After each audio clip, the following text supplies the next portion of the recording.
you guys questions. Let's start with Tony. Seth, I saw the run the ball hats, and then you're having a fundraiser for. Can you talk a little bit about that and just what went into thinking about that fundraiser?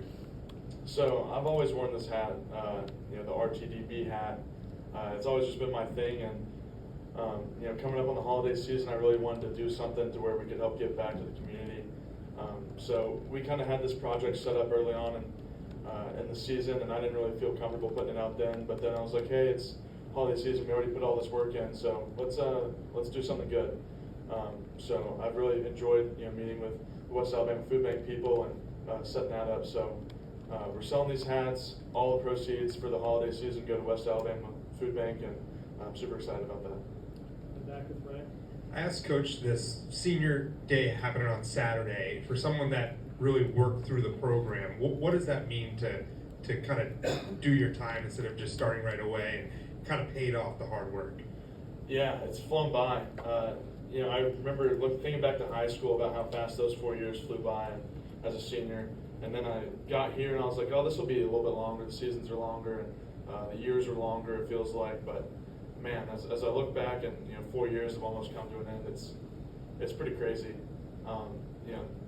Playing in Alabama has been an incredible blessing for me, and just personally and football-wise, it's a lot of hard work's gone into it. It's the biggest blessing I've ever had, and I'm just super thankful for Coach Saban believing in a little undersized 6'3", 260 center from Beaufort, Georgia, all those years ago, and coming as the lowest ranked recruit in the class, it's meant a lot for me to put the work in and show people that through hard work you can play here and you can play at a high level. So Right here, Trevor. Sticking with that theme, just where are you at in your master's degree, and have you given any thought to maybe using an extra year of eligibility? So I'm really just focused on the next 4 games. I don't really know what the future holds for me, but whatever we have left of this season, I'm going to give my all for. But right now, I'm finishing up my master's degree in December, so I'll have that. My master's of sports hospitality management, and then my undergrad in finance. I'll have all that done in 4 years. So. Over the last couple weeks, month of the season, the offensive line has improved overall, but also the snapping issues that you're dealing with has kind of gone away. Did you change anything up with that, or kind of what led to that being sorted out? So the things with the snap issues, I just ended up changing my grip, and it's been a more consistent thing for me. I went to the dead ball snap, so I think the inaccurate snaps have cleaned up a little bit. That's still a thing I'm still trying to work on. Just cleaning up the snaps in practice and in the game it's starting to carry over. Just putting an emphasis on how important it is to get the ball in Milrose's hands, to let him go to work and do what he's so good at. But speaking about the offensive line, it's finally starting to come together, and it's we're starting to gel as a group and kind of do everything that we want to do at the beginning of the season. And through the work on the technique with Coach Wolford and just the way we're playing ball right now it's really helped. What technique were you using before, if you don't mind? Just the regular spiral snap. Yeah, Seth, you talk about your time developing here and getting the role you are now. 2 years ago, I think it was toward the end of the season, you had some key experience that you got, especially in that SEC championship. I mean, how did that experience you got help you to get to where you are now? What did you learn from kind of that early experience? The beginning of my career was kind of trial by fire. My first meaningful playing snaps came in the second half of the Iron Bowl with a 4 overtime win. And that was a crazy experience for a redshirt freshman. I mean, I was a third string center going in to the day, and then having to play meaningful snaps. It was crazy. And then, the next week having to go and play Georgia and get my first start at the SEC championship game.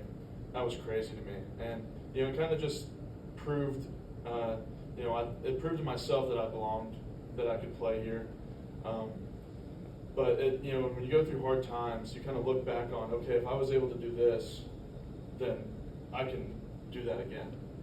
So it kind of helps you get through the ebbs and flows of the season.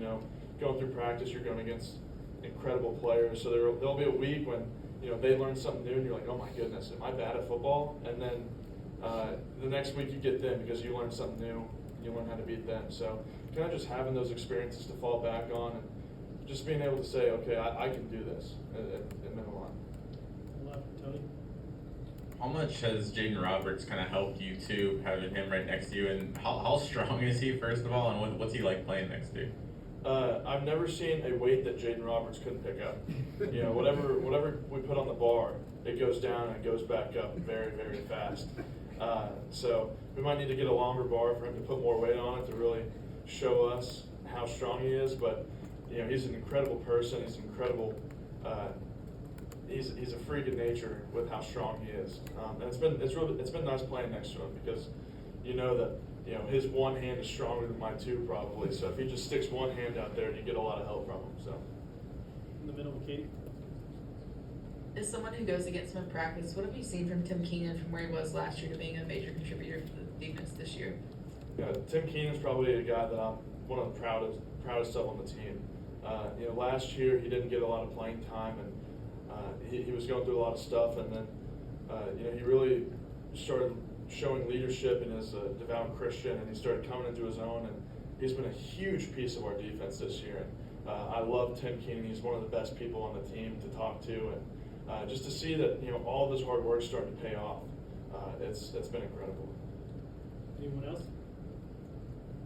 Thanks, Seth. All right, appreciate y'all.